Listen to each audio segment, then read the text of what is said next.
po pagmamalaki. Ako lang po ang nakatatlong termino ng barangay chairman dito sa Barangay 628. At ako rin po ang founder ng samahan ng mga barangay chairman ng buong Santa Mesa na binubuo po ng 4 na zona at 27 barangay. Nagsimula po yan nung ako ay matid ako ng seminar sa Baguio. Lahat po halos nakasamahan kong mga barangay chairman. Lahat sila ay mayroong samahan o federasyon ng mga chairman sa kanilang lugar. For example, yung mga Pandakan, mayroon po silang federasyon, yung pong San Miguel, lahat po. Ang Santa Mesa lang po ang bukod tanging walang federasyon. Kaya naisipan ko po, baka po siguro na kaya ko na malikom sila at mag-meeting, pag-usapan na baka pwede kaming magkaroon o magtatag ng asosasyon. Kaya ang tagumpay naman po ako at nagkaroon po kami ng asosasyon na yung tawagin ay Anak ng Santa Mesa. Ang meaning po ng Anak ng Santa Mesa ay asosasyon nagkakaisang kapitan ng Santa Mesa. At hanggang ngayon po ay ano naman yan, tuloy-tuloy naman po. At ito na nga po, napunta po ako at ako'y kumakandidato ngayon ng konsyal na ika-6 na distrito ngayon po sa pamumuno ng ating Yorme Isko Moreno at ang vice mayor namin ay si Chief Atienza at ang congressman po ay si Joey Uy. Ang sa akin po bilang isang barangay chairman na hanggang ngayon po ay sa kasalukuyan po ay nakaupo, gusto ko rin din pong mapalawig ang ating serbisyo at pagtulong sa mga tao. At lalo na po dito sa Distrito 6. At ang akin po ang unang nagiging proyekto, kumbaga ako'y papalarin, ay papalawigin ko po ang sports, ang palakasan dito sa Distrito 6, hindi lang po sa mga kabataan, sa basketball, ganoon din po sa mga kababaihan at mga LGBTQ+, magkakaroon po ng paliga na taon-taon ng volleyball.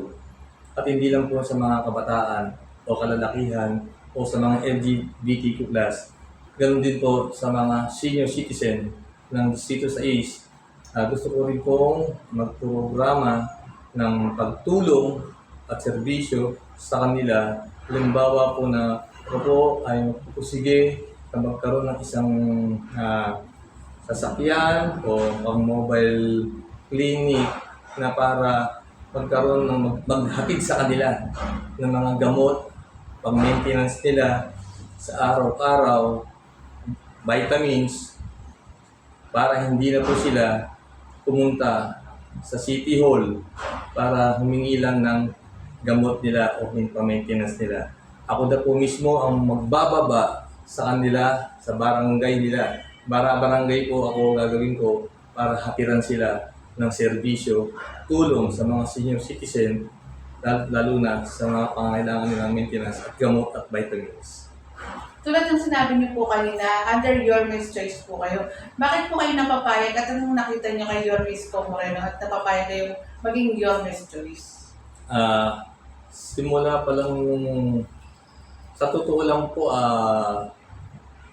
sabing kwento, ito talaga totoong pangyayari. Hindi naman po talaga ako kakandidato bilang konsehal.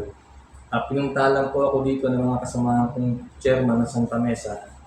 14 po sila rito. Yung iba po, dating chairman, natapos ang termino. Yung iba po ay aktibong barangay chairman na kinundisi po ako nila na tumakbo bilang konsehal ng ika-6 na distrito at sila daw ay tutulungan nila ako. Hanggang sa maisipan ko na kung kinaya ko maging chairman sa pinakamalaking barangay sa buong Distrito 6. Kasi po sa totoo lang, ito pong Distrito 6 ang pinakamalaking barangay dito. Pinakamalaking barangay sa ngayon dati ng pinakamalaking barangay kasi ang Barangay 628, yan po yung National Development Company. Yan po yung naging Barangay 628 ngayon. At sa ngayon po, kami po ang pinakamalaking number ng voters at kami rin po ang pinakamalaki na era sa buong Distrito 6. Ibig sabihin nakikita po kayo ng husay at galing po sa inyong trabaho din po. Siguro, kasi hindi ko naman sasabihin na oo, kasi parang binubuhat ko na yung ano ko, yung sariling bangko ko. At siguro naman ay kaya ko. Kasi nakaya ko nga ang pinakamalaking barangay ng Distrito sa East. Dumating sa amin ang pandemic, nakayanan ko. Kasi hindi ko kagaya ng maliliit na barangay. Yung panahon po ng pandemic, talagang kaya mong i-secure ang mga tao mo dahil maliit lang eh. Ito po napakalaki po. Meron po kami secondary road dito, yung po kahabaan ng Anonas. At meron din po mga lugar na dapat mong isara o para, kasi may tayo nun, bawal lang pumasok at lumabas. Kaya yun po ang naging problema ko noon. Buti lang marami po tumulong sa akin mga nag-volunteer na tulungan ng barangay para dun sa maiwasan o kumalat yung sakit ng pandemya. Kung sakaling mananalo po kayo bilang councilor ng District 6, ano po ang ipapasa yung ordinansa? Ang ipapasok ko pong ordinansa, yun nga pong para sa mga tao na may kita mo sa araw-araw at sa gabi napakalat-kalat sa kalsada. Yung sa makikita mo sila, hindi ang bahay nila ay kariton. Sana mabigyan ng pansin ng gobyerno na hindi sila lang para bigyan lang ng ayuda o pera. Sila dapat ay bigyan ng pansin na matulungan, turuan, mabuhay at mamuhay para hanggat sila ay buhay, hindi naman sila pwedeng aasa na lang sa bigay ng gobyerno, kundi sila ay mabubuhay para sa kanilang sarili. Sila ay dapat turuan na maghanap buhay o turuan sila na magtrabaho. Kung ano ko lang po, kung sakali ba katulad na sinasabi niyo yan, parang ang sinasabi niyo po ay livelihood para dun sa mga nakatira dyan sa street dwellers. Ano po ba yung mga ideas ninyo para maibigay sa kanila na kabuhayan para pag umpisa nila kasi nga mahirap bigyan sila ng pera kasi pwedeng ibili nila ng kung ano. So ano po ba yung naiisip ninyong magandang pansimula nila na pangkabuhayan para magtuloy-tuloy yung gagawin niyo para sa kanila? Ang sa akin, siguro ang pinaka-simple o pinaka-madali ay siguro bigyan sila ng isang cart, yung rolling stone, na sila ay bigyan ng permit ng City Hall na makapagtinda at turuan sila yung magtitinda, hindi sila sila yung magtitinda at hindi para maging obstruction sa kalsada. Dapat bibigyan sila ng pangkabuhayan nila.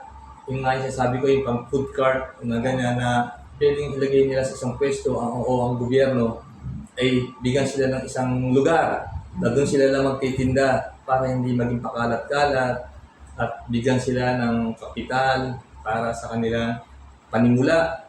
At siguro naman, doon lang ay pwede na nilang umpisahan ang maayos nilang buhay, hindi yung sa panlilimos lang o kung saan nila kinukuha pang babasura na hindi malaman kung anong ginagawa nila. Siguro naman kung sila ibibigyan ng gobyerno ng pangkabuhayan, yung livelihood program, sa tingin ko naman, makakaagawan na ang bawat taong Pilipino o Manileño na sa kanilang hanap buhay nila. Kung halimbawa po ba na, halimbawa binigyan na niyo siya ng hanap buhay. Kasi merong mga tao na pag binigyan mo ng panghanap buhay, parang ginagastos lang din nila eh.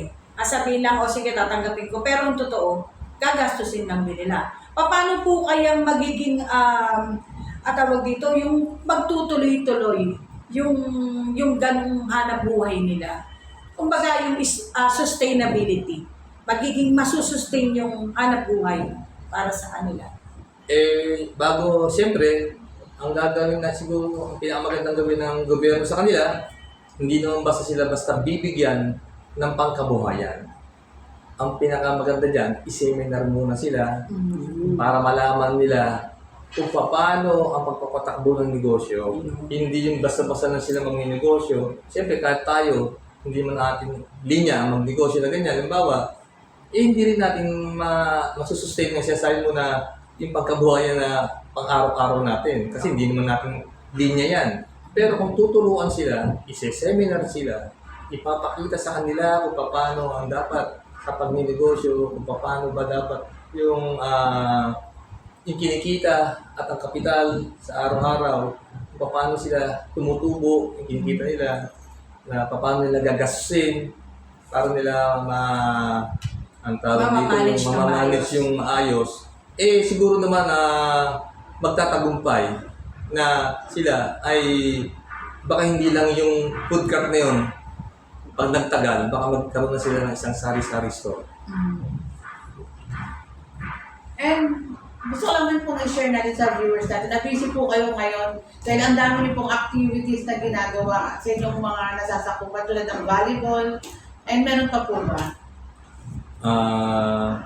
Kasi ako, hindi lang gusto ko masayahin ako. Ang ginagawa ko, nagkakaroon Puro ako. serbisyo po ang ginagawa. Meron akong video challenge.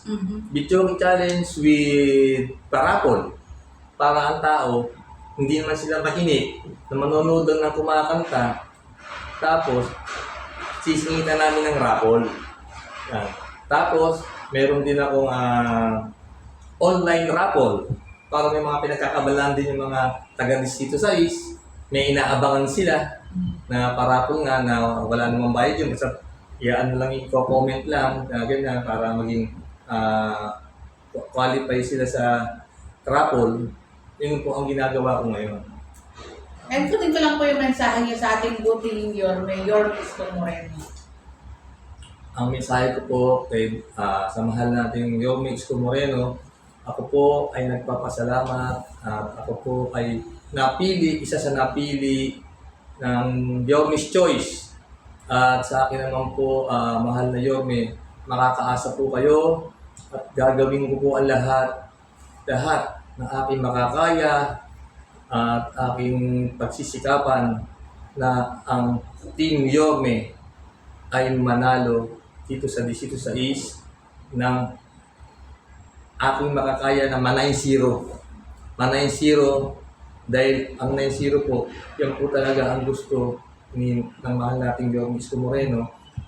Hanggang kay Yorme Isko Moreno, Vice Mayor T. Atienza, Congressman Joey Uy, at ang aking mga kasamahan na sina Christian Joey Uy, Voltaire Castañeda, si Lou Veloso, si Doc Mercado, si Elmer Jolpar, at syempre po ang likod, ang Kid Marasigan. And lastly, message niyo po sa inyong mga nasasakupan at sa ating mga viewers po. Sa akin pong nasasakupan, mga taga-distrito sa East, umasa po kayo. Once na po ako ay maluklok bilang isang konsehal ng distrito sa East, hindi po ako nangangako, pero gagawa po ako ng mabuti at gagawa po ako ng mga proyekto na kapakita-kinabang dito sa distrito sa East. Kagaya po ng ginawa ko rito. So ako po, hanggang ngayon po ako ay barangay chairman. Kung ano mga proyekto kong ginawa rito, palalawigin ko po yung aking proyekto para po sa ikabubuti at ikaunlad ng ating distrito sa East. Maraming salamat po, Konsehal, sa pagpapaunlak niyo ng interview. Maraming salamat. Maraming salamat din.